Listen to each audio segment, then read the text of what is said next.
আজকে রামিসার বাবা বলেছেন এই বিচারে উনি সন্তুষ্ট, আমরা তার আস্থার জায়গা ফিরিয়ে দিতে পেরেছি। মানে স্পিকার, আপনার মাধ্যমে বাংলাদেশের সম্প্রতি ঘটে যাওয়া একটি অত্যন্ত হৃদয় বিদারক ঘটনার বিচার সম্পর্কে আপনার মাধ্যমে এই জাতীয় সংসদকে, এই মহান সংসদকে এবং গোটা জাতিকে আমরা অবহিত করতে চাই। মাননীয় স্পিকার, মাননীয় স্পিকার, গত 19শে মে ঢাকা শহরের পল্লবী এলাকায় একটি অত্যন্ত নৃশংস ঘটনা ঘটেছিল, আপনারা সবাই দেখেছেন। সে নৃশংস ঘটনায় 8 বছরের শিশু রামিসা ধর্ষণ এবং হত্যাকাণ্ডের শিকার হয়।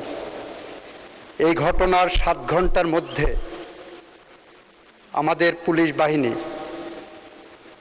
2 জন মূল আসামিকে গ্রেপ্তার করতে সক্ষম হয়। সরকারের পক্ষ থেকে তাৎক্ষণিক পদক্ষেপ নেওয়া হয়। মাননীয় প্রধানমন্ত্রী নিজে, মাননীয় স্বরাষ্ট্রমন্ত্রী সহ, এবং সেখানে সেই টিমে আমিও ছিলাম, আমরা ভিকটিমের পরিবারের সাথে দেখা করি। ওই দিন ভিকটিমের বাবার একটি আহাজারি ছিল যে উনি বিচার চান না, কারণ এদেশে এই ধরনের ঘটনার বিচার হবে না। আমরা আশ্বস্ত করেছিলাম, মাননীয় প্রধানমন্ত্রী আশ্বস্ত করেছিলেন এই ঘটনার আমরা বিচার করতে বদ্ধপরিকর। মাননীয় স্পিকার, আপনার মাধ্যমে এই মহান সংসদকে জানাতে চাই, আমাদের পুলিশ বাহিনী 5 দিনের মাথায় সুষ্ঠু তদন্ত করে এই ঘটনার পুলিশ প্রতিবেদন দাখিল করেছিলেন 24 তারিখ ঈদের আগে দুপুর 12টার সময়। 24 তারিখ দুপুর 4টের মধ্যে সেই চার্জশিট আমরা সিএমএম কোর্ট থেকে সংশ্লিষ্ট ট্রাইব্যুনালে নিয়ে যায়। মাননীয় স্পিকার, আমাদের সামনে একটা শঙ্কা ছিল, সেটা হলো বাংলাদেশের সমস্ত আদালতগুলো 1 জুন থেকে, নিম্ন আদালত ম্যাজিস্ট্রেসি বাদ দিয়ে নিম্ন আদালত 1 জুন থেকে 15 জুন পর্যন্ত গ্রীষ্মকালীন ছুটিতে যাওয়ার কথা। আমাদের মাননীয় প্রধান বিচারপতিকে আমরা অনুরোধ করার পরে বাংলাদেশের সকল শিশুর প্রতি সহিংসতামূলক যে ট্রাইব্যুনালগুলো গঠন করা হয়েছে, আমরা গত সংসদে আইন পাশ করেছি, সেই ট্রাইব্যুনালগুলোকে আমরা ছুটির আওতা বহির্ভূত রাখতে সক্ষম হই। 24 তারিখে চার্জশিট পাওয়ার পরপরই আমরা যখন দেখেছি যে আসামি পক্ষ কোনো আইনজীবী দেয়নি, তাদের বিচার প্রক্রিয়াকে প্রশ্নবিদ্ধ করার অন্যতম একটা প্রক্রিয়া ছিল, আমরা আইনের বিধান মেনে রাষ্ট্রপক্ষ থেকে 24 তারিখেই আমরা আসামিকে একটি স্টেট ডিফেন্স লয়ার দিতে সক্ষম হই। মাননীয় স্পিকার, 24 তারিখে ট্রাইব্যুনাল বসে 1 জুন, যেদিন প্রথম কোর্ট আদালত খুললেন রোজার ছুটির, ঈদের ছুটির পরে 1 জুন চার্জ ফ্রেমিংয়ের জন্য রাখে। 1 জুন যথারীতি এই মামলার অভিযোগ গঠন করা হয়। 2 জুনে এই মামলার 16 জন সাক্ষীর সাক্ষ্য সমাপ্ত করা হয়, গ্রহণ করা হয়। 3 জুনে এই মামলায় আসামি পক্ষ কোনো সাক্ষী দিতে চান কি না সেই ধরনের একটি দিন ধার্য রাখা হয়।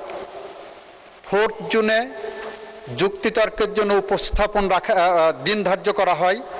5 and 6 জুন শুক্র শনি থাকাতে 7 জুন আজকে ছিল, আজকে রায়ের জন্য দিন ধার্য ছিল এবং রায় যথারীতি ঘোষিত হয়েছে।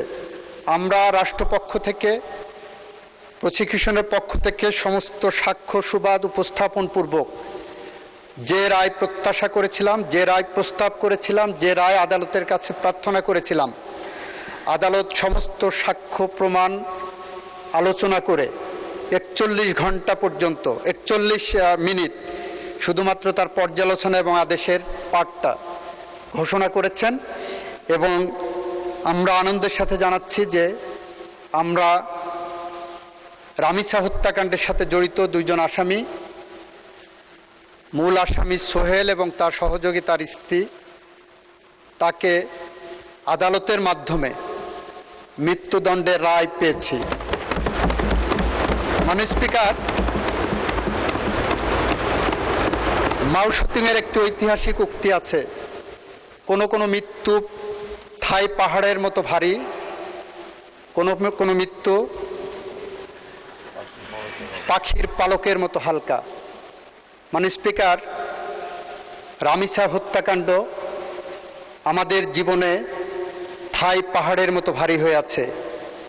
আর যদি এই ফাঁসির আসামিদেরকে আমরা ফাঁসি কার্যকরের মধ্য দিয়ে তাদের মৃত্যু ঘটাতে পারি, তাহলে সেটা আমাদের জাতির কাছে পাখির পালকের মতো হালকা হিসেবে আসবে বলে আমরা বিশ্বাস রাখি। মাননীয় স্পিকার, এটুকু ছিল আমাদের পক্ষ থেকে এই মহান জাতীয় সংসদ এবং জাতির কাছে আমাদের দেওয়া প্রতিশ্রুতি। সেদিন আমরা বলেছিলাম, আমাদেরকে যখন সাংবাদিকরা প্রশ্ন করেছিলেন রামিসার বাবা বিচার চান না, এ বিষয়ে আমাদের বক্তব্য কী, আমরা বলেছিলাম এর একমাত্র জবাব হবে তাকে সেই আস্থার জায়গা ফিরিয়ে দেওয়া। আজকে রামিসার বাবা বলেছেন এই বিচারে উনি সন্তুষ্ট, আমরা তার আস্থার জায়গা ফিরিয়ে দিতে পেরেছি। মাননীয় স্পিকার, আপনাকে ধন্যবাদ। ধন্যবাদ মাননীয় মন্ত্রী।